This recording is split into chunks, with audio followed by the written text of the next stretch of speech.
tey ki nekk président assemblée nationale assemblée tey bi nga xamante ni nii moom la ñu samp muy la 15e législature nit ki ci boppam ci élection yi tabb assemblée bii muy 15e législature la liste majoritaire moom moo ko jiite woon tey on parle de l'assemblée nationale la majorité c'est le groupe parlementaire PASTEF groupe parlementaire PASTEF boobu noonu bi ñuy dem ci élection législative ki nekk tey président de l'assemblée nationale moo nekkoon tête de liste bi quoi de plus normal lan moo gën a yenu maanaa boog nit kooku nga xam ne moo nekkoon tête de liste Pastef ci élection législative yu 2024 yi ñëw tey nekk président de l'Assemblée nationale man na laa ko mën a considérer mooy nit yor as mbir dénkaane ko ba ëllëg jot mu ñëw jëlaat lëm moom man de nii laa ko mën a jàppee noonu laa ko mën a considérer dans la mesure où nit ki démissionné wul Assemblée nationale dem na wut ab liste majoritaire sénégalais yi jox ko majorité il faut le souligner Ousmane Sonko la sénégalais yi jox une majorité tey tendance bi lan la wane am na ñu commencé woon théoriser la majorité diomayenne tey les députés ont montré que la majorité elle est Ousmane Sonko bu ma nee Ousmane Sonko nag askan bi lañ fi nekkal mais loo gis dafa am sabab nit ki la sénégalais yi wóolu na ko wóolu nañ la ngir jox la majorité bi mu demee ngir jëlewaat la mu moom nit ña jox nañ ko yaa wuti woon yaa am jëlal la nga moom pour man boo ko interpréter noonu rek doo sonn maintenant li nga xamante ni nii mën nañ ko ci jàngee mooy coow li mu jur après je pense que am na ci leeral yu bari Pape Samba dina ci dëkk ci wàllum yoon comme que sama xam-xam màccul foofu mais Pape Samba na ñëw décortiquer ko parce que bari na manipulation man li ma ci interpellé bi ma nekkee di suivre assemblée nationale ak li nekk di xew Sénégal le premier ministre juñu wala boog l'ancien premier ministre parce que dama ko tàmm mais l'actuel président de l'Assemblée nationale juñu na ko dans son discours muy ay nit yu jug di agité wu ay médias ca beneen boor di xamba taal bi pour une crise boo xam ni c'est imaginaire ay nit ko créé fent ko di créer ay théories yoo xamante ni sax existé wul dans la majorité des Sénégalais fukki nit yu matul téeméeri nit ñoo dajaloo bëgg a créer une crise imaginaire dans ce pays qui n'existe pas man ma xool crise boobu noonu ak Sénégal man dama ne tey le Sénégal a donné une leçon de démocratie à la face du monde et pour wax loolu waxuma ko ci sama teewu bakkande dama jël coow li am Sénégal fii nga xam ni coow lu mënoon ñàkk la ak na ko bitim réew interprété xam nga sànq yaa ngi wax le boycott de la RTS dinañ ci dikk parce que loolu man personnellement man sax maa la ko wax ne la inscrire ko le boycott de la RTS boole ko ci thème bi c'est moi qui ai pris cette décision parce que y a pas plus scandaleux ce que la RTS a fait avec Pape Alé Niang du ma ci sore gum dinañ ci ñëw mais médias internationaux yi moment boobu nga xam ne ñun suñu chaîne nationale xam ne ñoo leen yor ñoo leen di fay impôt ñuy ciy génnee di leen jox yor leen RTS pour ce grand rendez-vous di ko boycotter pendant ce temps du ma ci sori des médias internationaux comme France 24 ñëpp traité nañ sujet bii nii tey ma dem xool la réaction bi ci bitim réew am par rapport ak situation bi ma xool les pays africains d'autres je parle pas des Sénégalais parce que boo nee Sénégalais mu ne ni bon peut-être ñi bokk Pastef la mais dama def quelques captures par rapport ak la réaction bi au niveau international waa bitim réew yi gis-gis bi ñu am ci Sénégal la démocratie sénégalaise je pense qu'avec la complicité de la régie nañu def le tour par rapport ak lii nekk di xew ak fausse crise bi ñenn ñi créé par rapport ak ni ko àdduna gisee dama gis benn commentaire kenn koo xam ni avec la complicité de la régie Zaïd Saïd Mondier lii ce ne sont pas des Sénégalais ñu ne ce gars il est spécial il parle de Ousmane Sonko il est vrai que le Sénégal est un modèle de Sénégal ab leçon la bu ñu mën a jàngale ci wàllum démocratie lu wuteeg loolu yenn dëkk yi xew ci Afrique pas de coup de feu amul dóor yi ndell ni de manigance ni de poursuite judiciaire je crois que d'autres pays du monde devraient s'en inspirer yeneen dëkk yi ci àdduna bi war nañ roy ci li nga xamante ni mooy Sénégal par rapport ak li fi nekk di am tappale ak ni ko bitim réew gisee kii di woyo ci turu Atoumani Ali Iwesi ne Pastef joxe na leçon ab jàngale gu am solo jëmale ko ci sénégalais mu ne le Sénégal joxe na leçon Afrique Ousmane Sonko joxe na leçon ci àdduna wërngal kopp mu ne cet homme est puissant nit ki ku jéggi dayoo la il va libérer toute l'Afrique de l'impérialisme dina génne Afrique ci mbuumu njaam bi ñu ko yàggoon noot Achib News bii beneen plateforme la bitim réew li may lim nii yëpp ce ne sont pas des Sénégalais pour wax la tappale gi nit ñi nekkee ci biir réew mi ak bitim réew naka lañ ko gisee mu ne cet homme est un vrai politicien kii politicien bu mag la croyez-moi sur parole gëm leen ma ci kàddu bu nekkoon ci monde football bu nekkoon ci wàllu football pom yi di football il serait un grand coach ku mën a tàggat lay nekk wala boog un grand technicien ku ay ci li nga xamante ni mooy wàllum tactique ba mel ni Pep Guardiola nga dem ci keneen kii fii Megan Mema kii peut-être nationalité congolaise mu ne Seigneur suñu borom fasse que le Congo devienne comme le Sénégal defal Congo mel comme réewum Sénégal loyal jusqu'au bout jub ba fa mu yem Ghislain Moussavou mu ne il faut dire qu'après la décision de Macron au Kenya muy Africa Forward bu ñu organisé woon Macron dajale yenn dëkk Afrique yi dajale leen fa pour sa politique moom mu ne la jeunesse africaine conscient n'acceptera plus le dictat de l'impérialisme occidental et français ndaw Afrique yi conscient nañ yeewu nañ ci ni du ñu nangooti France di leen noot vive le Sénégal libre Sénégal bu moom boppam prospère vive Ousmane Sonko lii ay dëkki jàmbur ñoo ñuy seedeel lii Ahmada Ben Bakri mu ne le Sénégal demeure une véritable référence démocratique en Afrique Sénégal ab njàngale la ak réew yi war a réew yu Afrique yi nga xamante ni nii féete nañ ci suñu continent bi war nañ ko mën a roy ci wàllu démocratie mu ne dëkk la boo xamante ni les principes républicains li nga xam ne mooy naal anam gi ñu doxalee réew ak sàmmonteeg li nga xam ne mooy yoon yi gën a ëpp solo wala yoonal yi gën a am solo ci réew daf ci am taxawaay gu am solo par son attachement aux valeurs démocratiques Sénégal ci démocratie nañ fi amee doole wan na Afrique ak àdduna gi nga xamante ni nii wërngal këpp importance la nga xamante ni nii mooy déggoo waxtaan wàllu doxal yoon waaye tamit sàmmonteeg li nga xam ne mooy respect des institutions mu ne notre beau pays il est drapeau Comore la su ma juumul gagnerait beaucoup à inspirer suñu réew war na roy ci li nga xamante ni mooy exemple bii nga xam ni Sénégal joxe na ko di wane ni état de droit la dëkkub yoon waaye tamit dañu am li nga xam ne mooy culture démocratique nga demaat ci keneen Albert Razak Moussa Dahab mu ne politique neex na ma Sonko a parcouru presque tout Sonko daj na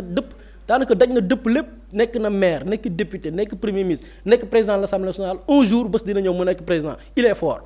nga dem feneen Jean-Paul Kitenge cet homme est une force politique à ne pas négliger nit la koo xamante ni du ku ñu war a soofantal ci dayo ci wàllu politique il a une popularité comme celle de Nelson Mandela yor na dayo gu doy ni bu Nelson Mandela donc bari na Jo Samba Kanderson GSK mu ne 72 heures bu ñu xoolee ci ñetti fan gannaaw bi ñu dàqee premier ministre ki nga xam ne mooy xaritam muy Diomaye le président du Sénégal moom président Diomaye le président du Sénégal Ousmane Sonko vient d'être élu tabb nañ ko njiital assemblée nationale pencum ndawi réew mu ne dans l'ouest de l'Afrique le choix ne prend pas beaucoup de temps contrairement à la RDC d'où il faut donner les véhicules aux députés promettre de l'argent avant d'être élu bu ñu xoolee ci dëkku Afrique yi nga xam ne féete nañu Afrique sowu jant la nga xamante ni mooy tabb mbir ya la nga xam ni ca waxtu war la fa sax dàkk la wuteeg li nga xam ne mooy RDC yi nga xam ni député yi ndaw réew da leen di neexalee ay oto yu ni mel wala dig leen la nga xam ne mooy xaalis mu ne nous sommes encore très loin de cette classe politique sénégalaise sori nañu lool la nga xamante ne nii mooy classe politique bu Sénégal bi anam gi nga xamante ni toll na fa mu ne une belle leçon de la démocratie auprès de nos amis lii ak ab jàngale la jëm ci ñenn ci suñuy xarit donc ci tënk dama nekk di xool fausse crise bi Sénégalais yi créé fii ak àdduna ni ñu koy gisee c'est-à-dire que tey avec cet acte avec ce changement avec li nga xamante ni nii mooy assemblée taxawaay bi mu nar a am ci contrôler l'action du parce que assemblée yàgg nañu ko dégg mooy dafay contrôler l'action du gouvernement taxawaay bi ci Sénégal nar a am tey ak xarkanam gi pendant que ay tappalekat ci biir réew mi ay médias ay politiciens en perte de vitesse une société civile yi nga xamante nii dama jàpp ni bu ñu jógee ci lii société civile war nañ ko redéfinir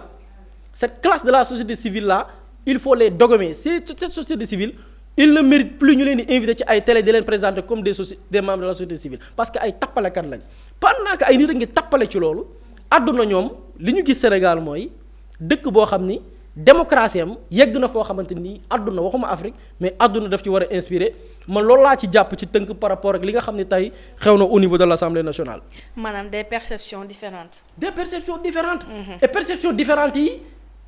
daf ci am benn lot muy une minorité yi nekk fii Sénégal di tappale ñoom cette perception leur perception est basée sur le mensonge la manipulation et la désinformation et c'est malheureux pour le Sénégal. très même jërëjëf Boury ba tey Pape Samba ci assemblée nationale gis neen ni 133 enveloppes trouvées la ñu am 132 votants yi nga xamante ne ñoo nangu ni kii di Ousmane Sonko dina jiite di assemblée nationale ñu gis ni benn abstention moo ci am waaye 0 contre aussi député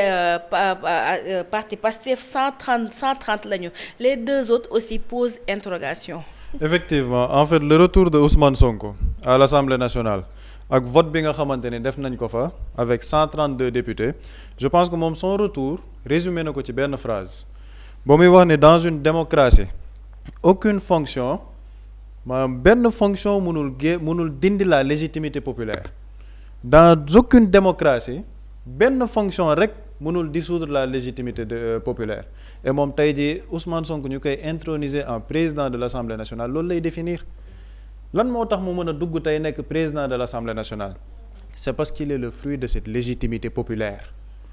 fruit de cette légitimité populaire comment parce que moom moo nekk tête de liste bu Pastef dem campagne ji pendant 2 semaines le peuple sénégalais votait majoritairement pour la liste Pastef avec 130 députés sur 165 kan moo nekkoon tête de liste boobu Ousmane Sonko ñun yàgg nañ def fii ay plateau ñu doon wax est-ce que dinañ ko limoger wala duñ ko limoger ñu toogoon ci plateau bi ne la force de Ousmane Sonko wala statut bi mu am au niveau de notre système politique ça ne dépend pas d'un décret force bi mu am ça dépend de sa légitimité populaire te légitimité populaire boobu tey moo ko mën a permettre mu dugg en tant que président de l'Assemblée nationale te boobu dayoo jamono ji la nekk nar a représenter lan la nar a représenter qu'est-ce que ça va consacrer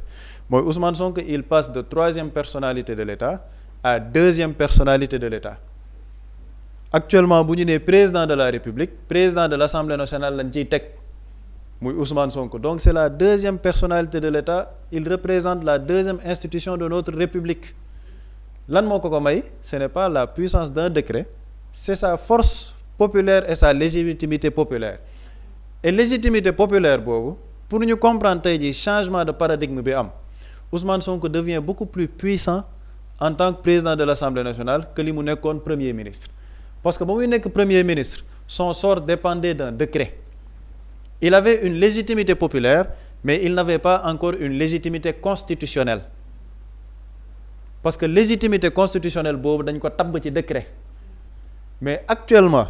Ousmane Sonko génnee nañ ko ci gouvernement bi c'est sa légitimité populaire qui lui a conféré une légitimité constitutionnelle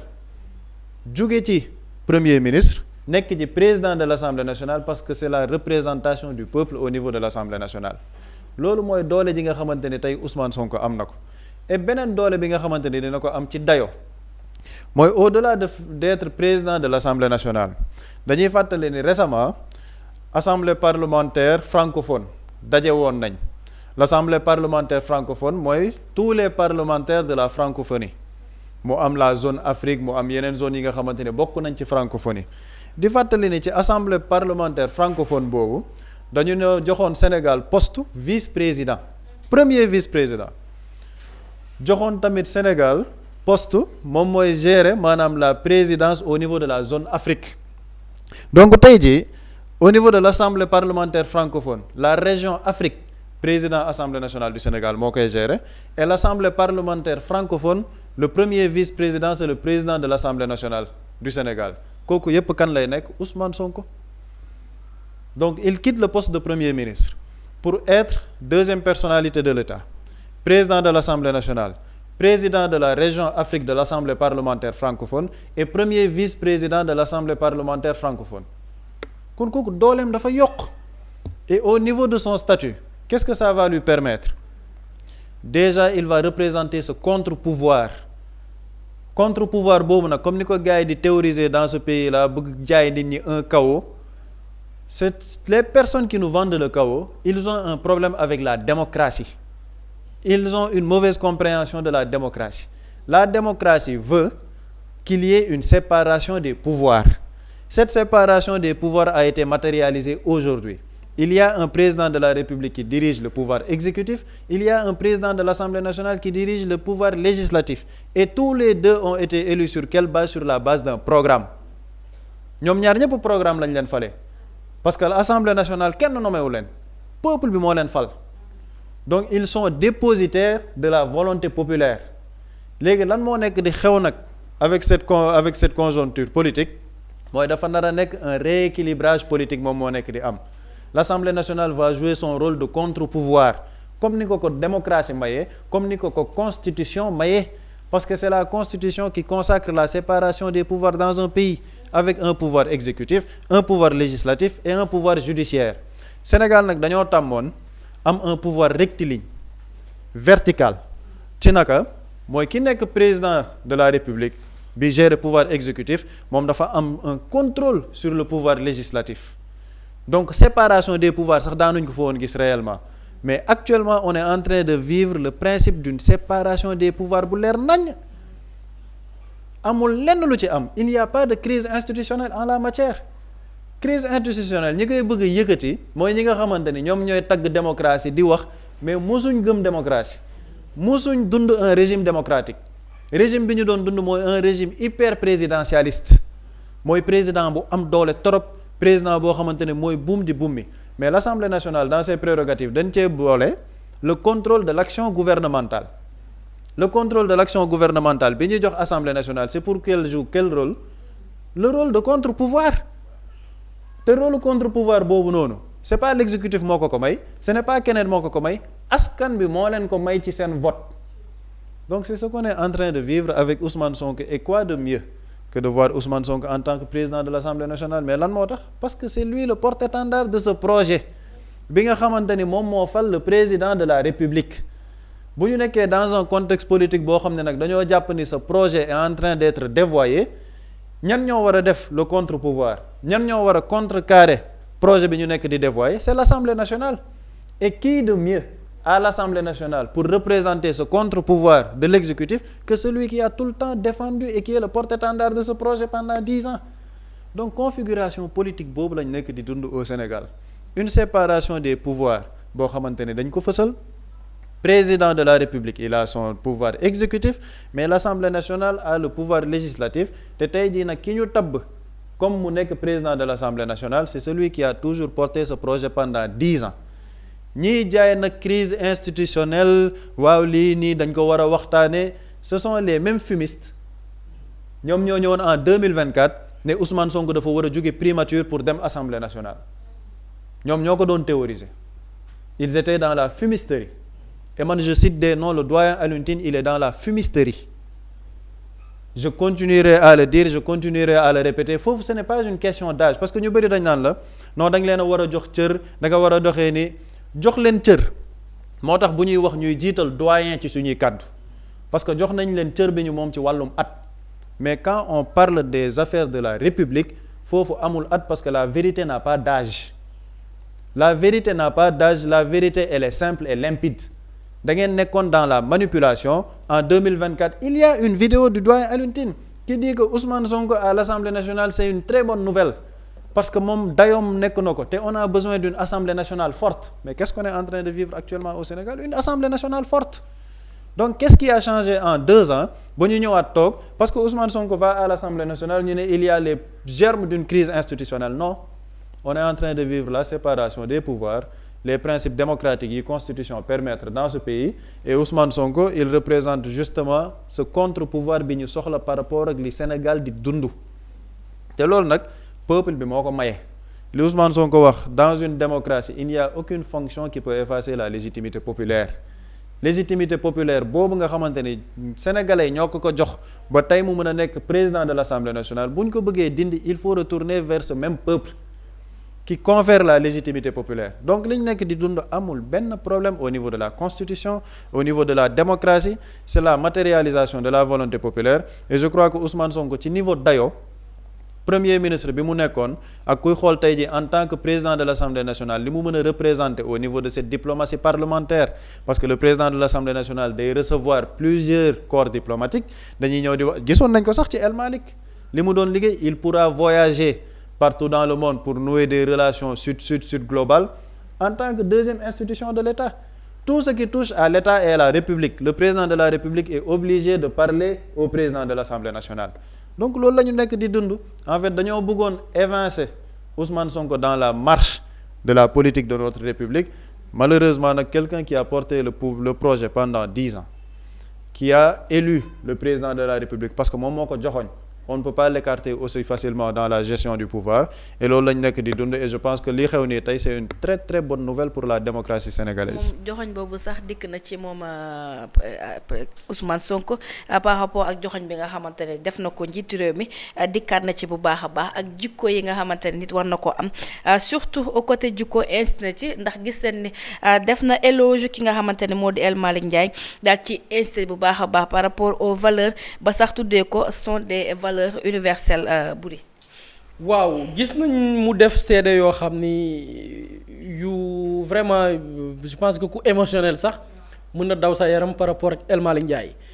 parce que contexte bi mu tombeel mooy daf ci am en parlant de joxoñ parti bu joxoñ un président parti bu joxoñ des députés parti boo xoolee par le passé même joxoñ même ay maire ñu fal leen ñu dem dans un contexte ba parti bi joxoñ nit ngir ñu tabb ko te kooku ñu tabb moom wóor na ko ni bu toogee moom kese ak njëgënaayam war na xam ni joxoñ bii moo tax ma falu naam suñu borom nag moo ko dogal waaye suñu borom lu ne daf koy jaarale ci loxoy doomi aadama su rawatina muy wërsëg muy dara même pour far la donte yàllaa ko def mais daf koy jaarale ci ay voix ay vote ñu gis ni bu ñu demee ba kooku noonu tey tourner le dos li nga xamante ni mooy partem ki ko joxoñ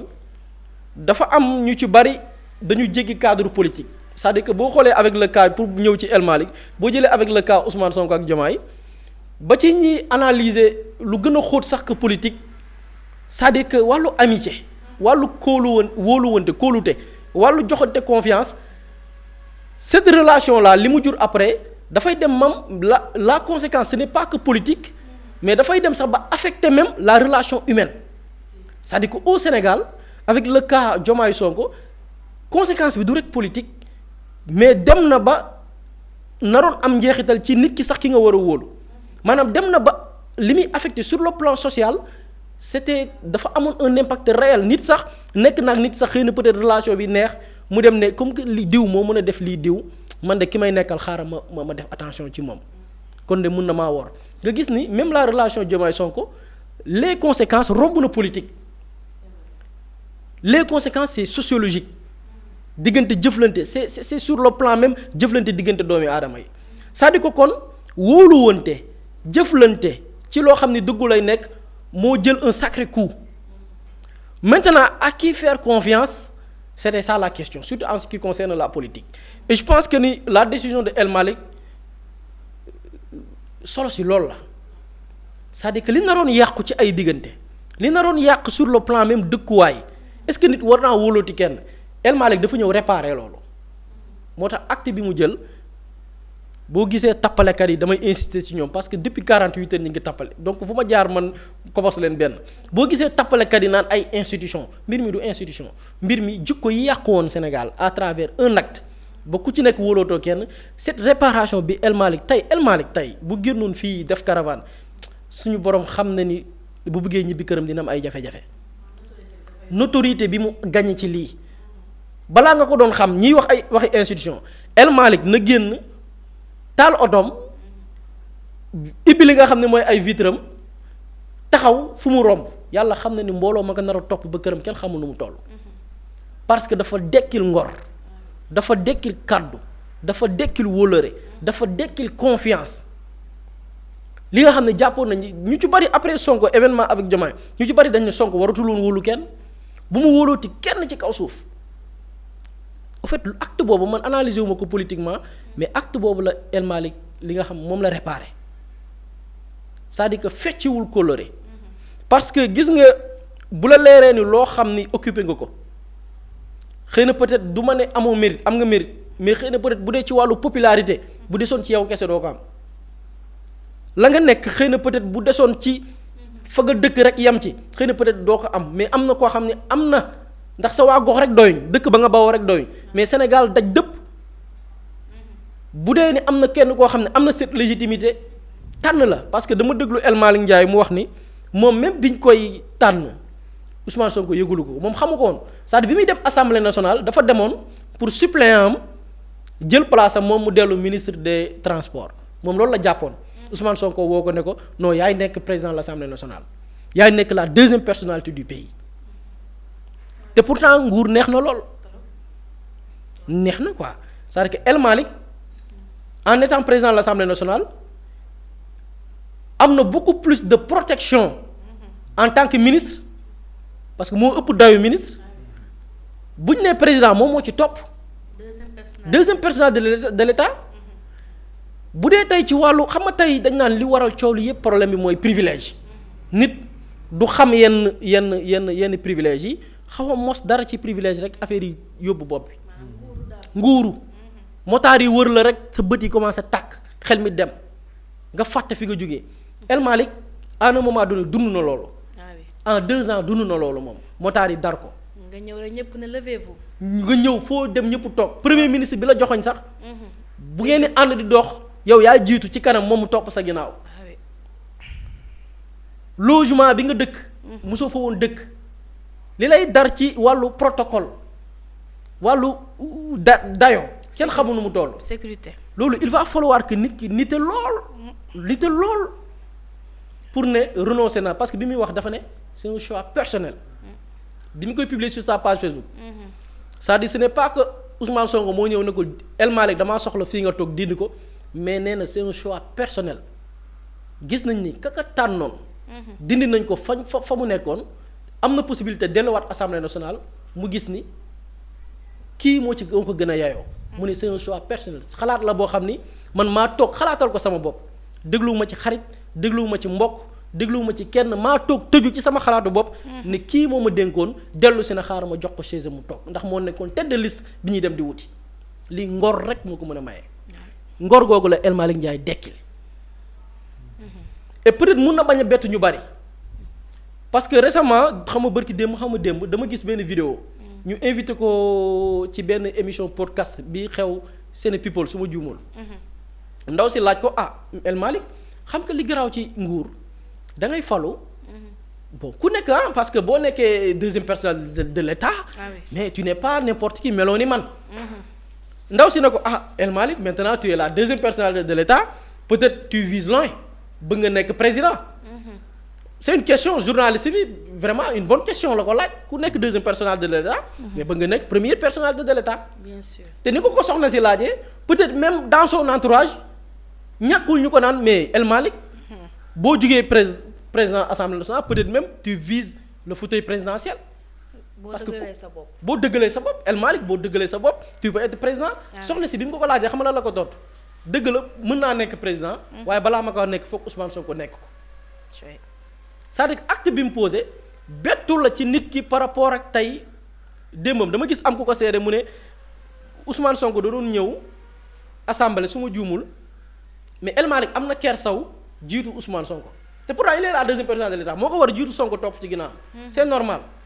mais dafa am kersa ba Sonko moo ko ne non ça yaay deuxième personnalité de l'État jiitul kon pour man respect quoi c'est-à-dire que le nom de El Malick Ndiaye pour man fu ñu ko tuddatee on doit mettre le mot respect quoi respect par rapport ak tey li naroon yàqu ci jikko li naroon yàq ci ay diggante li naroon yàqu ci xaritoo li naroon yàqu ci ñaari nit ñu bokk soit parti wala fa ñuy liggéeyee loolu lépp El Malick Ndiaye dafa ñëw réparer ko et je pense que tey respect boobu du ko bàyyi ba keroog yomal xiyaam ba ëllëg suñu borom di ko def leneen loolu da koy topp dina ko topp ba ci ay doomam ba ci ay sëtam ba ci tund ba mu cosaanoo dina ko topp et je pense que ni tey il faut mettre le mot respect quoi ci turu El Malick Ndiaye. jërëjëf Boury am na solo Pape Sam bu ñu desee ba tey ci seede yi nga xamante ni kii di njiital Assemblée nationale Ousmane Sonko def na ko ci El Malick Ndiaye ak ñeneen ñi nga xamante ni gis nañ ni am nañ ay taxawaay am solo ba tey mun nañ jàpp ni kii di El Malick Ndiaye moom mooy le tailleur des valeurs de la nation. absolument en fait El Malick man je pense que bu ñuy wax sax ci li mu def il faut sortir de l'angle politique. parce que politiquement man damaa jàpp ne il a préservé le projet c'est-à-dire que El Malick acte de désintéressement bi nga xamante ne def na ko politiquement il a préservé le projet maanaam dafa xam ne projet bi actuellement lii la soxla lii la laaj mais li tax ma ne ñu génn ci acte ci angle politique bi ñëw ci angle moral bi mooy li El Malick Ndiaye def yombul li El Malick Ndiaye def yombul looloo tax 48 heures yi nga gis dans la sous-région congolais yi ivoiriens yi toutes les nationalités africaines lan la ñu nekk di def di saluer la maturité démocratique du peuple sénégalais moo tax man quand je vois des gens ici dans ce pays là naan fii dafa am coow dafa am un chaos ñoom ñoo am chaos ci seeni biir xol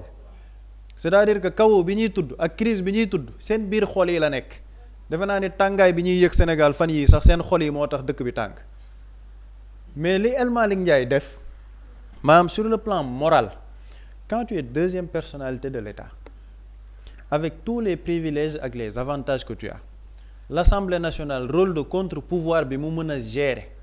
mu leer la ne ni yow assemblée boobu mën na demaat ba 2029 dans beaucoup de pays africains des hommes politiques ont trahi pour des postes beaucoup moins importants pour des fonctions beaucoup moins importantes mais acte de désintéressement bi c'est lan la indi la loyauté moo tax je pense que Ousmane Sonko moom moo ko waxal boppam dafa ne lépp lu nit yàqoon ci ay jikko tey jii El Malick Ndiaye defaraat na ko mais parce que wax jooju lan la wundu si on regarde la relation entre le président Bassirou Diomaye Faye ak Ousmane Sonko foofu lan la ñu jaayoon nit ñi un tandem un duo ñaari frères ñoo xamante ne ñooy cheminendo ensemble tey jii à la finalité qu'est-ce qu'on retrouve le véritable duo et le véritable tandem la véritable fraternité El Malick Ndiaye moom moo ko fësal moom moo ko jëmmal parce que ba acte de désintéressement taxawee dafa désintéressé wu jiital leader am parce que xam na ne loolu mooy intérêt wu projet bi moo tax ma ni loolu c'est l'angle moral parce que Sénégal gis nga mbirum Diomaye ak Ousmane Sonko ñu bëri au-delà de la politique même la sous-région dañu ne ñu ngi doog a mës a am espoir ci deux hommes politiques yoo xamante ne dañu nekk ay frères war a dem ba ci nguur garder cette fraternité gouverner ensemble parce que le continent africain a eu des traumatismes par rapport à la trahison Blaise Compaoré ngi fii ak Thomas Sankara Lumumba yu bëri mu ngi fi ba Mamadou Dia ak Léopold Sédar Senghor gis nga loolu trahison yooyu doon am mais le cas de Abdoulaye Wade ak Macky Sall c'est-à-dire que ce sont des cas récents mais avec Diomaye ak Sonko gars yi dañoo amoon espoir ne voilà le premier duo politique boo xamante ne fraternité moo ko lal te lan moo tax ñu sukkandiku woon ci loolu le président Bassirou Diomaye Faye moom moo wax ni bu ko politique naree bàyyi booleeg Ousmane Sonko mu bàyyi donc gars yi dañoo amoon gage moral ne ñaar ñii politique du leen tàqale mais ba ñu gisee événement yi mujj am nii Antoine Félix Diome bi nga xamante ni moom moo tëjlu waa Pastef dissoudre Pastef taxé leen de terroriste tëj le président Bassirou Diomaye Faye bii tëj lu Ousmane Sonko jàpp ay boy yoo xamante ni plusieurs milliers de personnes ñu tëj leen ci kaso bi injustement. utal leen ay tur ku ci nekk. ku ci nekk ñu utal la ay tur. utiliser la fraction maanaam ethniciste barricade fi Ziguinchor pendant 1 an tëj université pendant 1 an bu ñuy jàpp ay nit ñu naan leen yow ban région nga jóge di leen takkal ni région wu sud ngeen jóge def fi ay langage yoo xamante ne dañ naan islamiste terroriste des forces entraînées forces occultes loolu kan moo ko def. Café Touba cocktail molotov juste pour jaxase affaire dugg ci affaire confrérie mais absolument ba pare jël un enfant des FDS di utiliser un enfant comme bouclier loolu yépp kan moo ko def ci biir réew mi Antoine Félix Diome on voit le président Bassirou Diomaye Faye recevoir Antoine Félix Diome en full HD au palais de la République pour des questions sécuritaires ne daf koy laaj xalaatam ak expérience am ci mbirum intérieur mais loolu comment le peuple sénégalais le vit loolu dañ naan en fait le peuple sénégalais dañ naan ñun on a trahi notre combat dañuy toog ñu ne ñun mais vraiment politique est-ce que jarati na sonal sa bopp est-ce que politique jarati na ngay dugg ci yenn dimension yi loolu moo nekkoon le ressentiment du peuple sénégalais ressentiment boobu nag gën a yokk ba ñu dàqee Ousmane Sonko parce que dañ ne yow ki nga xamante ni moom moo def désintéressement ñu ne ko kaay ñu aj élection yi mu bañ yónnee ko ay émissaire mu bañ def une vidéo ne sama tànneef diw la tout en sachant qu'il n'était pas le plus méritant du projet de ñu ko ëppoon base ëppoon ko liggéey ci biir projet bi dañ leen fa teggi fal ko moom ñu ne au bout de 2 ans kooku teggi nañ ko parce que amatuma confiance ci moom mais ñëpp am benn amertume am loo xamante ne dañ koy méttitlu di ko dund sur l'aspect moral mais en 48 heures ba ñu gisee l'acte posé par El Malick Ndiaye dañoo ñëwaat ne non kon politique wax dëgg neex yàlla yëfu noble la politique ndekete loyauté mu ngi ci ba léegi politique dignité ba léegi mu ngi ci valeur morale am na ci politique ba léegi en fait en 48 heures El Malick acte bi mu posé dafa rétablir les actes de noblesse de la politique ni politique du ay calcul rek au niveau des intérêts mais loyauté mu ngi ci dignité mu ngi ci am ay principe mu ngi ci looloo tax El Malick Ndiaye je pense que def na acte de désintéressement mais c'est un acte de désintéressement qui va l'élever mais à jamais c'est-à-dire que fii ak 5 ans 10 ans 15 ans 20 ans El Malick Ndiaye am na woy gu dul fay